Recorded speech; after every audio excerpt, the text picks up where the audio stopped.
Direktorat Reserse Kriminal Khusus atau Ditreskrimsus Polda Banten membongkar kasus praktik aborsi di sebuah klinik sejahtera di Kampung Cipicung, Desa Ciputri, Kecamatan Kaduhejo, Kabupaten Pandeglang, Banten.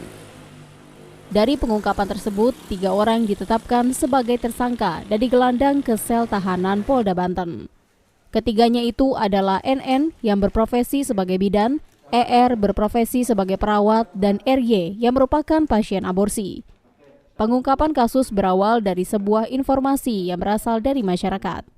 Setelah dilakukan penyelidikan, ada laki-laki dan perempuan yang merupakan RY keluar dari klinik sejahtera.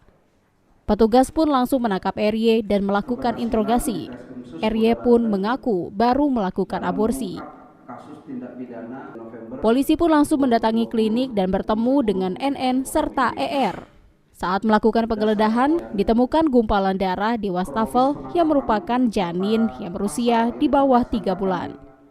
Berdasarkan keterangan RY, pembayaran praktik aborsi itu menelan harga 2,5 juta rupiah. Sementara klinik sejahtera melayani aborsi selama 14 tahun. Terima oleh anggota Krimsus bahwa telah terjadi atau kecurigaan masyarakat sekitar terhadap keluar masuknya pasien yang mereka anggap tidak wajar, yaitu selalu pasiennya lebih banyak perempuan.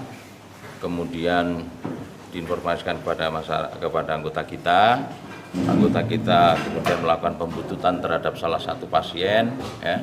Kemudian dihentikan di jalan, ditanya, mengaku bahwa dia baru saja melakukan aborsi di klinik bidan sejahtera. Untuk mempertanggungjawabkan perbuatannya, tersangka dijerat pasal 194 CO pasal 75 ayat 2 Undang-Undang Kesehatan nomor 36 tahun 2009 dengan sengaja melakukan aborsi tidak sesuai ketentuan dan akan dipidana paling lama 10 tahun dan denda 1 miliar rupiah.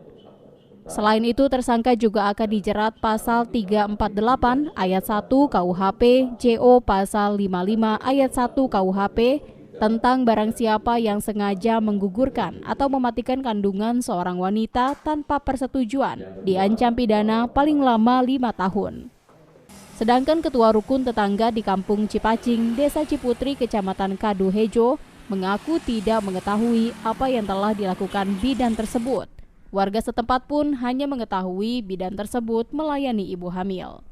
Mengenai hal bidan Nunung, saya kurang mengetahui ya masalah aborsi gitu. Tapi kalau praktek kebidanannya dia udah lama, udah dari dulu. Dia memang kalau ada kecelakaan misalkan ringan suka dibawa dirawat di situ. Pasca ditangkapnya bidan NN, suasana di klinik sejahtera sendiri terlihat sepi dari aktivitas. Bahkan di depan klinik tidak ada plang yang bertuliskan klinik bersalin. Ariel Maranus dan Andre Sopian melaporkan dari Pandeglang dan Kota Serang, Banten.